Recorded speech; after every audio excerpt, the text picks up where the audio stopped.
ನಿಮ್ಮ ಮನಸ್ಸೇ ನಿಮ್ಮನ್ನು ಕಾಡುತ್ತಿದೆಯಾ? ಓವರ್ ಥಿಂಕಿಂಗ್ನಿಂದ ಮನಸ್ಸಿನ ಶಾಂತಿಯವರೆಗೆ. ಒಂದು ಸಣ್ಣ ಸಮಸ್ಯೆ ಆದರೆ ಅದೇ ಸಮಸ್ಯೆಯ ಬಗ್ಗೆ ನಾವು ಗಂಟೆಗಟ್ಟಲೆ ಯೋಚಿಸ್ತಾ ಇರ್ತೀವಿ. ಹೀಗಾದ್ರೆ ಏನು, ಅದಾದ್ರೆ ಏನು, ನಾನು ಹೀಗೆ ಮಾಡಿದ್ದರೆ ಚೆನ್ನಾಗಿರ್ತಿತ್ತ, ಮುಂದೆ ಏನಾಗುತ್ತೋ ಅಂತ ಯೋಚನೆ ಮಾಡ್ತಾ ಮಾಡ್ತಾ ಸಮಸ್ಯೆಗಿಂತ ಆ ಸಮಸ್ಯೆಯ ಬಗ್ಗೆ ನಮ್ಮ ಮನಸ್ಸು ಮಾಡಿಕೊಳ್ಳುವ ಕಲ್ಪನೆಯೇ ದೊಡ್ಡದಾಗಿ ಬಿಡುತ್ತೆ. ರಾತ್ರಿ ಮಲಗಿದ್ರೂ ಮನಸ್ಸು ನಿಲ್ಲಲ್ಲ, ದೇಹ ವಿಶ್ರಾಂತಿ ಪಡೆಯುತ್ತಿರುತ್ತೆ. ಆದರೆ ಮನಸ್ಸು ಮಾತ್ರ ಹಳೆಯ ಘಟನೆಗಳನ್ನು, ಮುಂದೆ ಆಗಬಹುದಾದ ಘಟನೆಗಳನ್ನು ಒಂದರ ಹಿಂದೆ ಒಂದರಂತೆ ತೋರಿಸ್ತಾ ಇರುತ್ತೆ. ಇದನ್ನೇ ನಾವು ಸಾಮಾನ್ಯವಾಗಿ ಓವರ್ ಥಿಂಕಿಂಗ್, ಅತಿಯಾದ ಯೋಚನೆ ಅಂತ ಕರಿತೀವಿ. ಆದರೆ ಪ್ರಶ್ನೆ ಏನಂದ್ರೆ, ನಮ್ಮ ಯೋಚನೆಗಳನ್ನೇ ನಾವು ನಿಯಂತ್ರಿಸಬೇಕಾ ಅಥವಾ ಅವುಗಳನ್ನು ಗಮನಿಸುವುದನ್ನು ಕಲಿಯಬೇಕಾ? ಈ ವಿಡಿಯೋದಲ್ಲಿ ಅದನ್ನೇ ಸರಳವಾಗಿ ಅರ್ಥ ಮಾಡಿಕೊಳ್ಳೋಣ. ನಮ್ಮ ಮನಸ್ಸು ಯಾವಾಗಲೂ ಎಲ್ಲೋ ಇರುತ್ತೆ. ಒಮ್ಮೆ ಗಮನಿಸಿ ನೋಡಿ, ನಾವು ದೇಹದಿಂದ ಇಲ್ಲಿ ಇರುತ್ತೇವೆ, ಆದರೆ ಮನಸ್ಸು ಅದು ಬಹಳ ಸಲ ಇಲ್ಲಿ ಇರಲ್ಲ. ನಿನ್ನೆ ನಡೆದ ಒಂದು ಮಾತಿನಲ್ಲಿರುತ್ತೆ, 5 ವರ್ಷಗಳ ಹಿಂದಿನ ಒಂದು ಘಟನೆಯಲ್ಲಿರುತ್ತೆ, ಅಥವಾ ಇನ್ನೂ ಆಗದೇ ಇರುವ ನಾಳೆಯ ಬಗ್ಗೆ ಯೋಚಿಸುತ್ತಿರುತ್ತೆ. ನಾಳೆ ಏನಾಗುತ್ತೋ, ನನ್ನ ಕೆಲಸ ಹೇಗಾಗುತ್ತೋ, ನನ್ನ ಭವಿಷ್ಯ ಏನಾಗುತ್ತೋ, ಅವನು ನನ್ನ ಬಗ್ಗೆ ಏನು ಅಂದುಕೊಂಡಿರಬಹುದು.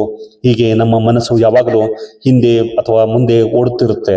ಆದರೆ ಜೀವನ ಮಾತ್ರ ಈ ಕ್ಷಣದಲ್ಲಿ ನಡೆಯುತ್ತಿರುತ್ತೆ. ನೀವು ಈ ವಿಡಿಯೋ ನೋಡುತ್ತಿರುವ ಈ ಕ್ಷಣ ಮತ್ತೆ ಬರೋದಿಲ್ಲ. ಈ ಉಸಿರು, ಈ ಕ್ಷಣ, ಈ ಸಮಯ, ಇವೆಲ್ಲ ಮಾತ್ರ ನಮ್ಮ ಬಳಿ ಇವೆ. ಆದರೆ ನಮ್ಮ ಮನಸ್ಸು ಮಾತ್ರ ಈ ಕ್ಷಣವನ್ನು ಬಿಟ್ಟು ಬೇರೆ ಯಾವುದೋ ಜಾಗದಲ್ಲಿ ಅಲೆದಾಡುತ್ತಿರುತ್ತೆ.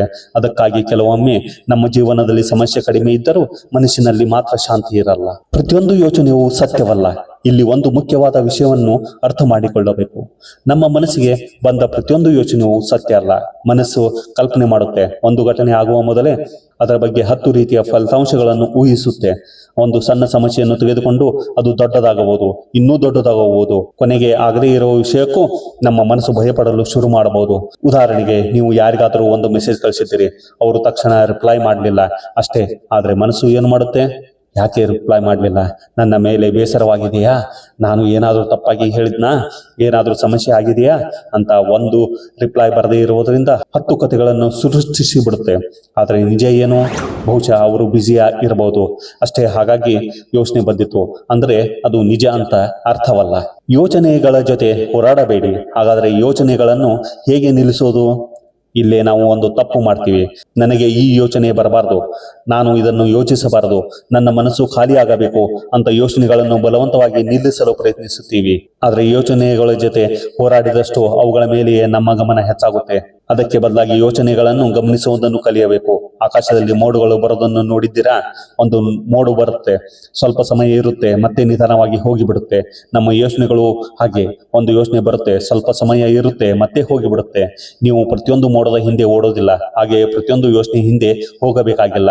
ಯೋಚನೆ ಬಂದಾಗ ಇದು ಒಂದು ಯೋಚನೆ ಅಂತ ಗಮನಿಸಿ, ಅದಕ್ಕೆ ತಕ್ಷಣ ಪ್ರತಿಕ್ರಿಯೆ ಕೊಡಬೇಕಾಗಿಲ್ಲ. ನೀವು ನಿಮ್ಮ ಯೋಚನೆಗಳಲ್ಲ. ಇದು ತುಂಬಾ ಮುಖ್ಯವಾದ ವಿಷಯ. ನಿಮ್ಮ ಮನಸ್ಸಿನಲ್ಲಿ ಭಯದ ಯೋಚನೆ ಬರ್ಬೋದು, ಆದರೆ ನೀವು ಭಯವೇ ಅಲ್ಲ. ನಿಮ್ಮ ಮನಸ್ಸಿನಲ್ಲಿ ದುಃಖದ ಯೋಚನೆ ಬರ್ಬೋದು, ಆದರೆ ನೀವು ದುಃಖವೇ ಅಲ್ಲ. ನಿಮ್ಮ ಮನಸ್ಸಿನಲ್ಲಿ ಕೋಪ ಬರಬಹುದು, ಆದರೆ ನೀವು ಕೋಪವೇ ಅಲ್ಲ. ಏಕೆಂದರೆ ನೀವು ಆ ಯೋಚನೆಯನ್ನು ಗಮನಿಸಬಹುದು. ನೀವು ನಿಮ್ಮ ಮನಸ್ಸಿನಲ್ಲಿ ಏನಾಗುತ್ತದೆ ಅಂತ ನೋಡಬಹುದು. ಅಂದರೆ ಯೋಚನೆ ಒಂದು ವಿಷಯ, ಅದನ್ನು ಗಮನಿಸುವ ನೀವು ಪ್ರತಿಯೊಂದು ವಿಷಯ. ಈ ವ್ಯತ್ಯಾಸ ಅರ್ಥವಾದಾಗ ನಿಮ್ಮ ಮನಸ್ಸಿನ ಹಿಡಿತ ನಿಧಾನವಾಗಿ ಕಡಿಮೆಯಾಗಲು ಶುರುವಾಗುತ್ತದೆ. ಭವಿಷ್ಯದ ಬಗ್ಗೆ ಭಯ ಪಡೋದು ನಮ್ಮ ಅತಿಯಾದ ಯೋಚನೆಯ ದೊಡ್ಡ ಕಾರಣ. ಭವಿಷ್ಯದ ಭಯ, ಮುಂದೆ ಏನಾಗುತ್ತೋ ಅನ್ನೋ ಭಯ. ಆದರೆ ಒಂದು ವಿಷಯ ನೆನಪಿಟ್ಟುಕೊಳ್ಳಿ, ಭವಿಷ್ಯದ ಬಗ್ಗೆ ಯೋಚಿಸಿ ಯೋಜನೆ ಮಾಡೋದು ತಪ್ಪಲ್ಲ. ಆದರೆ ಭವಿಷ್ಯ ಇನ್ನೂ ಬಂದಿಲ್ಲ, ಅದು ನಮ್ಮ ಕಲ್ಪನೆಯಲ್ಲಿದೆ.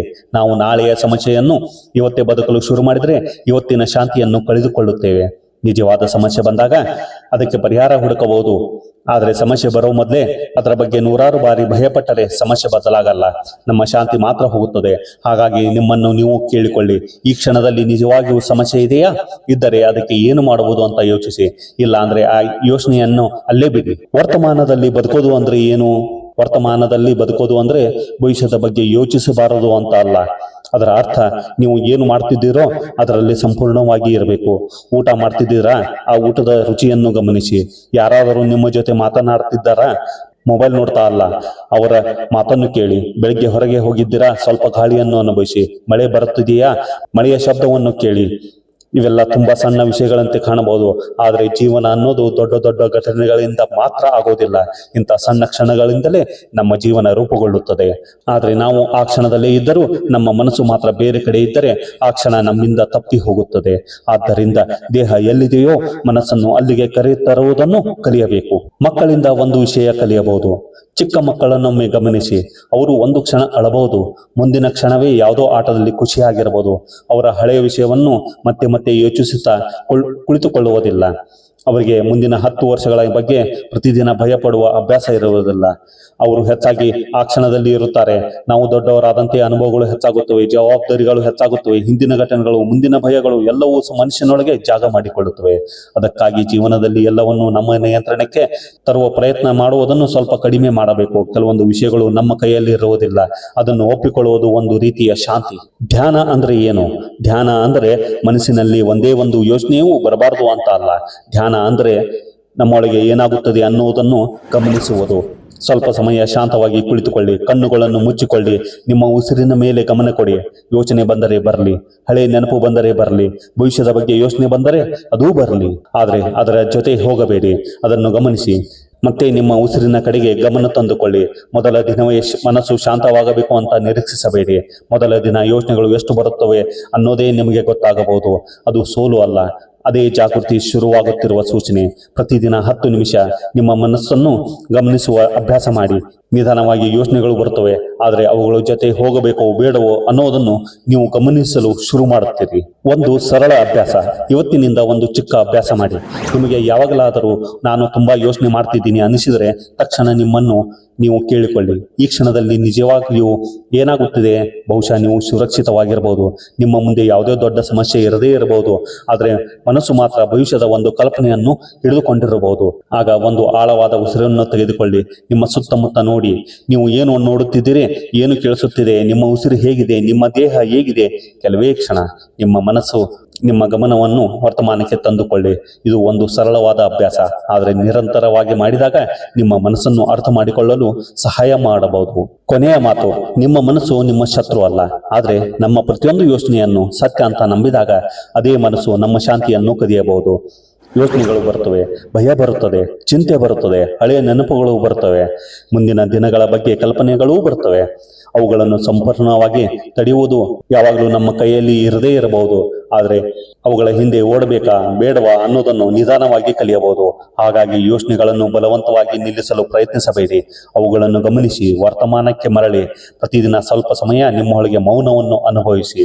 ಏಕೆಂದರೆ ನಾವು ಹುಡುಕುತ್ತಿರುವ ಶಾಂತಿ ಯಾವಾಗಲೂ ಹೊರಗಡೆಯಲ್ಲೇ ಇರಬೇಕೆಂದಿಲ್ಲ.